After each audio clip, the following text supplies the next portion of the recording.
প্রেমের ছলনায় নাম ভাঙিয়ে হিন্দু মেয়েকে বিয়ে, পরবর্তীকালে ধর্মান্তর এবং শেষে বন্ধুদের হাতে তুলে দিয়ে স্ত্রীকে যৌন দাসীতে পরিণত। এইরকমই এক দৃষ্টান্তমূলক ঘটনা ঘটেছিল প্রতিবেশী দেশ ভারতের শিলিগুড়িতে। চলুন এই কাহিনীটা নিয়েই আজকের ভিডিও শুরু করা যাক। ওর বয়স তখন 22। শিলিগুড়ির কিষানগঞ্জে ছোট্ট একটা সংসার, বাবা মা আর স্বাভাবিক এক জীবন। কলেজে যাতায়াতের সময় পরিচয় হয় ছেলেটার সঙ্গে। নিজেকে সে অন্য নামে পরিচিত দিত, কিন্তু মেয়েটা ছিল হিন্দু আর ছেলেটা ছিল মুসলমান পরিবারের সন্তান, তাই সে নিজেকে অন্য নামে পরিচয় দিত। কথা বলার ধরনটা খুব মোলায়েম ছিল। ধীরে ধীরে ফোন, মেসেজ, দেখা সব কিছুতেই সে জায়গা করে নেয়। সৃজিতা কখনো ভাবেনি মানুষ এত সহজে মুখোশ পড়তে পারে। ভালোবাসার নাম করে সম্পর্কটা এগোয়। ছেলেটা বলে বাড়িতে মানবে না, আমাদের বিয়ে করতে হবে। তাই তারা একদিন বিয়ে করে নিল। ভয় ছিল, তবুও বিশ্বাস ছিল। পরিবারের অমতে বিয়ে হয়। সেদিন সৃজিতার মনে হয়েছিল সব ঝুঁকি সার্থক, কিন্তু বিয়ের পর প্রথম সে ধাক্কাটা আসে। সেটা ছিল নাম।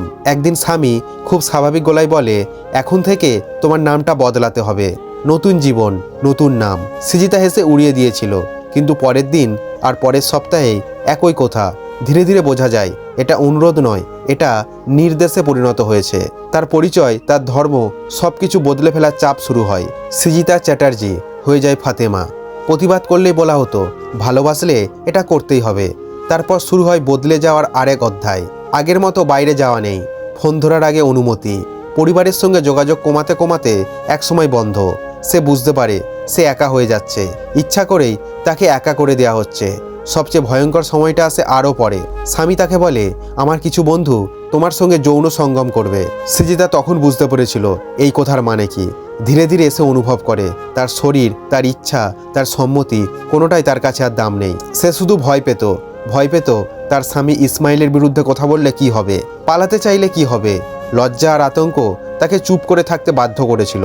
তার প্রত্যেকটি রাত ছিল সবচেয়ে কঠিন, কারণ তার স্বামী ইসমাইলের বন্ধুরা আসতো তার সঙ্গে যৌন সঙ্গম করতে। সে জানলার দিকে তাকিয়ে ভাবত, এই শহরেই কি কোথাও আর আগের জীবনটা আছে, যেখানে তার নিজের নাম ছিল, নিজের সিদ্ধান্ত ছিল। একদিন হঠাৎ সাহস আসে, হয়তো খুব ছোট্ট একটা সুযোগ, কিন্তু সেই সুযোগটাই ছিল বড়। বাইরে যোগাযোগ করার চেষ্টা করে সে।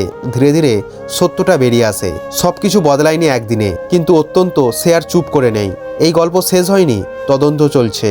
মিথ্যাচারের বিচার হবে আইনের পথে।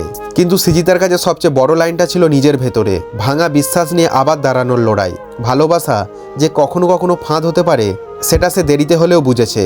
তারা নাম বদলানো যে শুধু কাগজের নয়, মানুষের অস্তিত্বেও আঘাত করে, সেটা সে শরীর দিয়ে টের পেয়েছে।